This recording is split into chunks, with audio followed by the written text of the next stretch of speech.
We are taught to treat our feelings as a compass.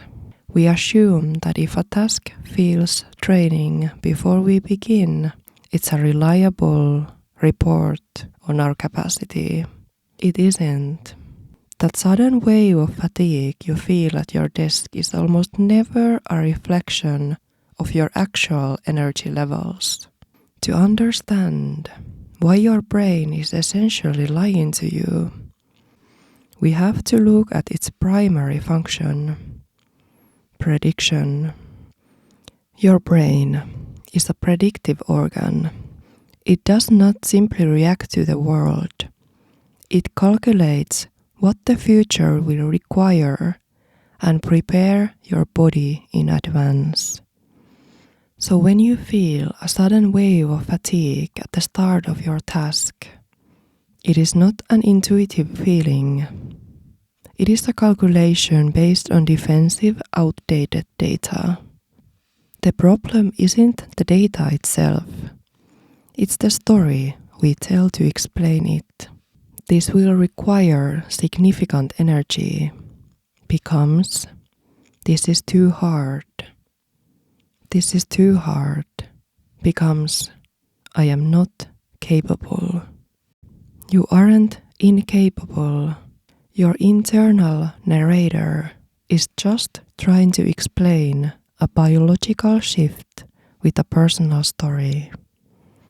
Because your brain communicates through feelings rather than raw data, the conscious mind tries to make sense of the signal. And even if you try, you can't talk yourself into being motivated or suddenly capable.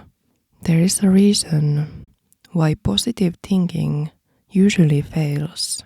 Your brain simply prioritizes biological evidence over verbal suggestions. If your brain has determined a task is too taxing for your current resources, a positive thought feels like a lie. To change your state, you do not need to change your thoughts. You need to give your nervous system proof that it's wrong. And you do this with 2 steps. First, practice observing the signal without identifying with it. Instead of saying, I am tired, try, the system is predicting a high energy cost. By using objective language, you stop the transition from a physical sensation to a personal crisis. Step 2. The 60-second recalibration. Commit to exactly 1 minute of direct action. In that time, your brain is forced to reconcile its guess with the actual reality of the work. Once you have been moving for a minute, the part of your brain that handles logic takes over. It realizes there is no actual danger and the physical weight starts to lift. However, the 60-second rule is not a tool for mindless persistence. It is a diagnostic test. If you reach the end of that minute and the heaviness has not begun to lift, if your heart rate remains elevated or your focus is fragmented, you have moved past a prediction and into actual depletion. At this point, the resistance is no longer something to be fixed. It is a legitimate report on your physical state.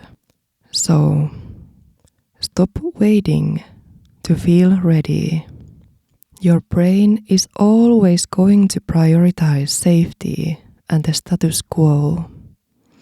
Your responsibility is to provide the evidence that you can handle the challenge and the wisdom to know when the tank is actually empty.